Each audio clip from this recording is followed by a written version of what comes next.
Welcome to the April the 19th, 1994 taping for a special show for next week for our history tape number 222. We are so pleased today to have a young man that really doesn't relate to history, but he is making history within the city limits of Grand Prairie, Texas. And for this special history tape, number 222, we're very pleased to welcome Mr. Tom Berseen, and welcome to the show. Thank you. Thank you. Good to be here. I know you're excited about being here. Scared. Yes. And even though I had to drive all of the way out past I-20 to, I believe, 10 or 1513 Ernie Street to find you out in a very special garden. I'm so glad you're here today. Well, thank you. And that's not that way out in the country anymore either. No, it used to be, but it not used anymore. to be. All so right. You didn't drive that far. Thomas Glenn Berseen, a very special young man. So let's start our interview by your looking into your camera, and let's document your family and give us the names of your parents and of your stepmother and your brothers and sisters, and let's talk about them a little bit so that we can establish the ground rules here. Okay. The father was A.J. Berseen. Okay. Mother, Margaret Catherine Berseen. We've lived in Grand Prairie all my life.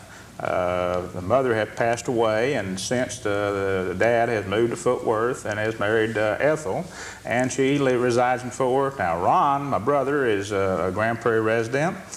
He's married to Ruth, and they have two kids, Sarah, who's a student at Truman, and William, who's going to school at Zavala and getting bigger all the time. I lived in Grand Prairie all my life, went to started out at Travis Elementary, worked up through Jefferson, on through Grand Prairie Gopher Bowl land. Back when that was the only school in town. All right, now. Okay, I was going to go to college. You're not going to let me go to college? I'm not letting you go to college yet. Boy, you were speeding through this interview. So I know you want to get off of the hot seat. Now, Tom, your mother was a Schwab. Yes, ma'am. All She right. was full-blood German. All right. Farm girl from Nebraska. And before they came to Grand Prairie, where did they live? Well, they lived in Oak Cliff for a couple years when they moved down here. Now, she met Dad when he was in the service in the Air Force. All right. And they lived in Oklahoma City for a couple years, too. Yes. But now, where was Ron born? Ron was born. We were both born in Dallas, technically, I guess, when they lived in Oak Cliff. So I guess I'm not really You're not born and bred in Grand Prairie, Texas. I thought maybe I could get Ron into Grand Prairie if I couldn't get you. I think Ron might have been, I'm not real sure. Ron might have been born while we were living in Grand Prairie. But that was, Oak Cliff stay wasn't very long. What brought your parents to Grand Prairie, Texas? Why did they move to Grand Prairie? Do you remember that? I don't know. Was he working at the plant or? Well, Dad was from this area. He grew up in Fort Worth, went to school at TCU, and I guess this was coming back home. What did he do? It probably took some doing to get Mom to leave Nebraska. I mean, that's a question I never asked. That would be a good question. All right, now you need to tell me a little bit about coming to Grand Prairie. If you don't know when they came to Grand Prairie, what business was he in? When he first moved here, he worked in the accounting division, the collections for Sears and Roebuck and Company. All right.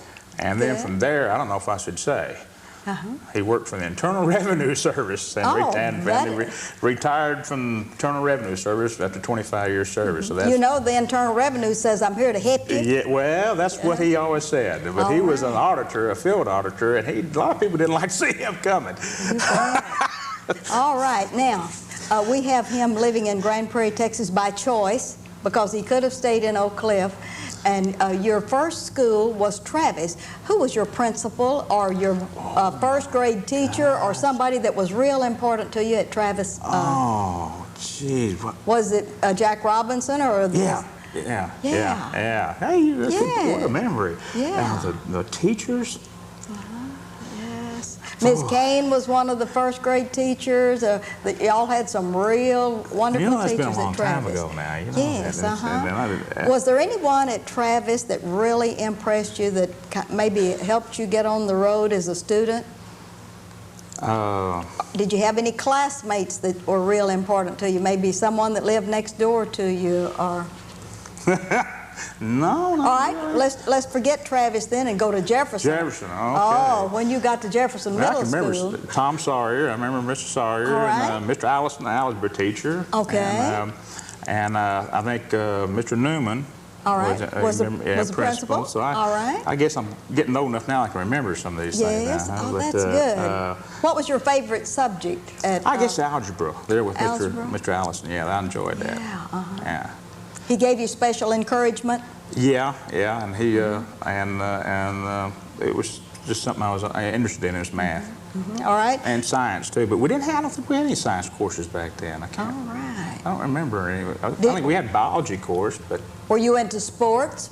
Yeah, I played football back with at the time Dave Eastling. All right. And Mr. Hill was our football coach. Coach Hill. Yeah, that's before one went to real estate and the other went to South Grand Prairie. All right. Are there any of the boys that were on the football team that you remember? Oh, yeah. Now, I remember some we played more than some was on the same, on my team, of course, I remember playing Gary Gilbreth and he making us looking silly with the quarterback sneak right over where I should have been. Wasn't he good, though? Yes, yes. And I think he's principal now. He's a principal now? Yeah. Yes. And with Dan Shelton. Yes. And in my class, I don't know, Roy Strickland, and I think Roy is a postman. Yeah. And Dallas now, I think. Tommy Garrett. All right. Yeah. Well, after Jefferson, after you graduated from Jefferson, then where did you go to school? Well, the next step, which was the Grand Prairie High. All right. And didn't play football, but concentrated in baseball. And then we want to get into the golf thing. Of course, we started the first golf team there at the high school. There was a group of us that played golf. Name drop some of those people that you played golf with on that first team. Mike Jackson and Don Green. And Mo Johnson, Maurice Johnson. Yeah. And what was Gary Rayleigh. How about Greg Horsley? Was he? Greg Horsley, yeah, I can't forget about Greg now. Yeah. Now Greg played, but he didn't. He was older than we are. Joel was the one that was my age. Joel Horsley. Yeah, Joel was the one that was on the golf team with us, and we talked Amos Turner to being was sponsoring us and let us play in. Because at the time I was playing baseball, and I would work out for baseball, and as soon as I get through finishing baseball, I'd go hitting golf shots, and I hurt my back. So I wasn't good at either one of them my senior year, but that's neither here or there. But what was your magic year of graduating from Grand Prairie High School? The what? Your year you graduated from Oh, gosh, you want to ask that? 1964. 1964. Yeah, that was that's a year. 30 years ago. Yes. Are y'all having your 30th reunion? Yeah, they're working something up this summer. It's supposed to be a real big deal. Oh, real big deal. Well, 30 years is 30 years. Yes. Yeah. All right, and Grand Prairie High School helping to be on the first golf team. Did you have any favorite teachers? Who was the principal? If Amos was the coach, was Mr. Holly or? Yeah, Tom Holly. All right. And Mr. Williams, Hobbs was the assistant principal at the time. All right. What was your favorite subject besides golf? Well, we got interested in biology and botany then, so I think that turned to be one of my more favorites. Didn't really have any favorite subjects. Okay. School wasn't. Yeah. All right. After Gopherland, after you were so inspired at Gopherland, where'd you go to school? Well, Arlington State. I don't know how many people remember Arlington State, but that was the predecessor of UTA. But went there and spent 4 years. Getting a degree in accounting and trying to stay out of Vietnam at the time. And like a dummy, went ahead and got my degree and worked for Fred Bryan for a couple of months there. Yeah. And while I was working for Fred in the CPA firm there, Uncle Sam decided he still needed me, and I was drafted in the Marine Corps. All right. And the Marines, a few good men. Well, I don't know if they made a man out of me or not, but it was an experience, that's for sure. Where did you take Well, your I didn't. training? I really had it pretty easy. I spent my whole time state-bound at 29 Palms, California. What kind of an experience did you have in 29 Palms? Well, it was really rough. Because I played golf and was a pretty good golfer, had to play on the golf team and got to know a lot of the captains and lieutenants and gunnery sergeants and those kind of people. So here was a Lance Corporal who ran around with those kind of people. I guess the most fun experience was marshaling the Bob Hope Classic. Somebody had to do it. And the Marines always had to do it. So because I knew about the game of golf, they put me in charge of little groups because I knew about the etiquette and what to do around Arnold Palmer. And it was really experience. I never forget, and I don't know if this is appropriate. You can edit this, can't you? Yeah, go right ahead. But Barbara Eden, you know what I'm talking about? I Dream of Jeannie. She was the queen that year, and God, she was the most beautiful woman. She was just a doll, a living doll. And she had her whole court there, and of course Bob Hope was just, it's amazing how personal he really is. I mean, here's a little lieutenant, a Lance Corporal in the Marine Corps, and he treated you with dignity. Yeah, he recognized I was alive, which was really, it was a fun experience, really hard. Yeah. And that's what I did to protect all these people during Vietnam. All right. After the Marines, what happened? Well, because of my experience with golf and because when I was a kid, I worked at the little municipal here in town. Back before it even opened, I worked there, and I really enjoyed being out on the course and being outside. Was that when Lloyd Rigby was here? Yeah, Lloyd was one that hired my brother and I. And we hung out. We were just a couple of kids hanging out there, and we were in the way, really. So he said, "Hey, if these guys are going to be out here all the time, we'll just put them to work." So that's why he hired us. But we evolved to where we worked in the pro shop once it opened. And I really enjoyed working on the course, so I decided when I got out of the Marine Corps to apply some GI Bill benefits and went to Texas A&M University. Aggie? Became an Aggie and got a 2-year degree in agronomy, specialization in turf management, with some horticulture. Just enough to make me dangerous, but got a minor in horticulture. And that was a fun experience. And what do you do for a living now? Oh, I've been right now I'm the golf course superintendent. So I went back to my roots, went back to the course I worked at as a kid. I started out working for the city of Grand Prairie as park superintendent. And about 17 years ago, transferred out to the golf course. And who brought you into Parks and Recreation? It wasn't old Don Kramer, was it? How'd you guess? There you are. Reverend Kramer. He's the one that I was interviewing for other jobs. Had a superintendent job at a golf course in Houston. And Don called the house and said, "Don't take that job. I want to talk to you first. I got a deal you can't turn down." And sure enough, he talked me into being the park superintendent here in town. And I never regretted it. I wanted to stay home. I didn't really want to go to Houston in the first place, so Don gave me an opportunity to stay home here and get involved in what's going on in the city. And that's been fun. Now, all of that has very little to do other than the fact that it's gotten you to this place with the reason for this interview today, because I have a lifestyle by Penny Boyette of the Grand Prairie News that says, "Hooked on Irises," and it's almost a full page in color, and the hybridization of irises is your hobby, I understand. It's a hobby that's gotten way out of control. Is it out of control? Yes. And we have with us today some of the most beautiful examples of your cross-pollination, or what happens to irises when you do hybridization. Whoa, that's a long, long story. Don't tell a long story, just tell us that because of what you do, you can make different kind of irises, right? You purposely go out there and take Mother Nature by the hand and help her play with the birds and the bees. You take the pollen off of one and put it on another, and you create a seed pod. From that seed pod, you, of course, obviously plant the seeds, harvest the seeds, and germinate them and grow them for 2 or 3 years. And when they get to be big plants, they bloom. And if you make the right crosses, you can get some really different things.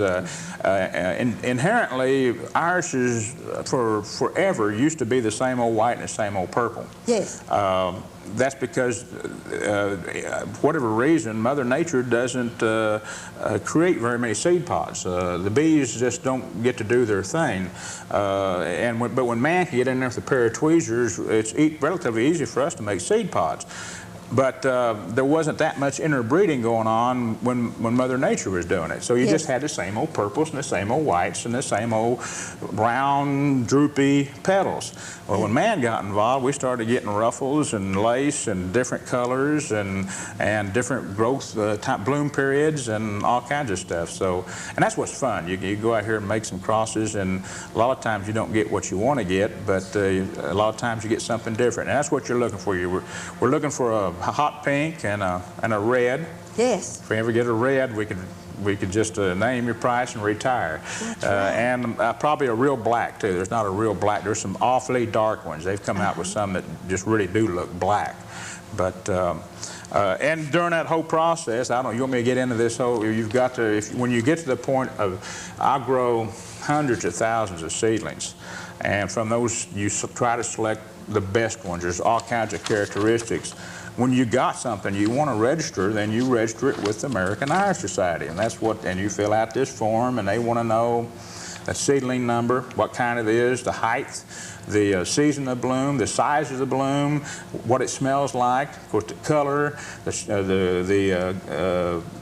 color of the beards, the pod parents, and who introduced it, and all kinds of information. That's like a pedigree, isn't it? It's very similar to breeding horses. Oh, the golf pro at the golf course breeds horses, and when I hear him talk about what he does and how he has to register document it, it's very similar. It's almost like breeding horses. And when did this bug bite you, and what started you into this iris business? It's been like I've been doing this for a long time. Yeah. But it just started out as kind of a curiosity thing, just to see what I could come up with. Yes. It really didn't hit home. I have a fairly big yard, and I let some good friends who didn't have a big yard garden. And of course, in the meantime, I was making these seed pods and planting them. And I used to have a garden, but it became frustrating. I don't have a green thumb. I can't really garden. Yes. And that's what's so nice about irises. They're so easy to grow. But I kept. What are you doing there, girl? I kept. Is that our favorite one? That's really nice. I like that different thing in there. Tell me. Anyway, let me finish my story here. You asked me how I got started doing this, and anyways, when I took up their garden space. Go ahead. You're doing fine. When I took up their garden space, the lady's name, she was selling vegetables. Well, she was kind of upset because I took her garden space up. So I said, well, Adrian, I'll make you a deal. If you can sell irises, I can let you sell the irises, and we'll split it half and half. Yes. So she started just going. She was a city employee at the time, and she went to City Hall, and lo and behold, one year she sold $300 worth, and next year she sold $700 worth. Yeah, it blew my mind. Yes. And then they bought some land in the country, so they had room to farm. So they didn't need, but the same people who she was selling to would come by and want to know if I was going to sell irises. And this is like 7 years ago. All right. And so I said, oh my gosh, I didn't even think about it. But so I said, yeah, I guess I do it. So I started making a price list. Now what really got me started in is about 3 years ago, the Fort Worth Irish Society found out about me. Yes. A lady judge that lived in Arlington, she goes around, when you register these things, you get logged in a big book like this. I see. And so this lady who is a judge is familiar with all these are all the names that's been registered with American Irish Society. And she noticed there was a person in here from Grand Prairie, Texas. And she couldn't believe it because she didn't know anything.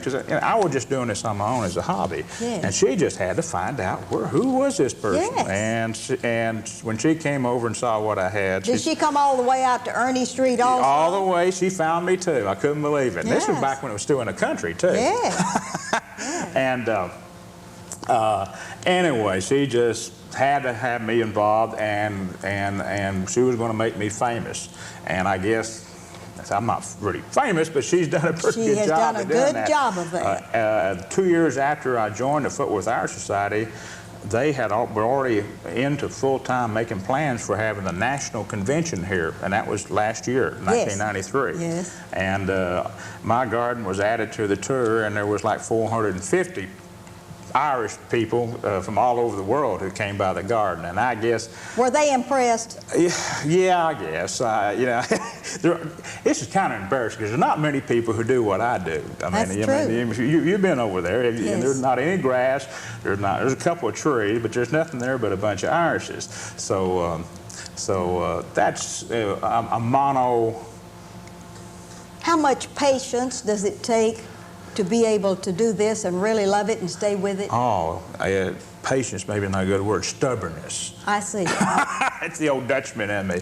It takes a lot because there's a lot of setbacks. You grow a whole bunch of seedlings, and frankly, a lot of them are dogs. I mean, Oh, really? Well, they're all pretty, but they're nothing really that exceptional. So that's. You've got to show us your favorite then and explain it. Well, I guess this is my favorite. I guess because of all the ruffles. It ties with some of these. Yeah, it's hard to pick out. I mean, I like a serious situation here too. Oh, I see. This is pulse rate date. Pulse of course, rate I name date. all these things. I've Yes. got one named Pseudo Ludo, and I like to come up with some. Do you know the different- name of this one? Yeah, that's Cool Controversy. Cool And Controversy. this is Fashion Passion, and All right. they're all kind of fun names. How about this peach-colored salmon color? That's Say Cheese. Say cheese. Oh, wow, wonderful. And everything, they're almost like you've adopted them with names, aren't These they?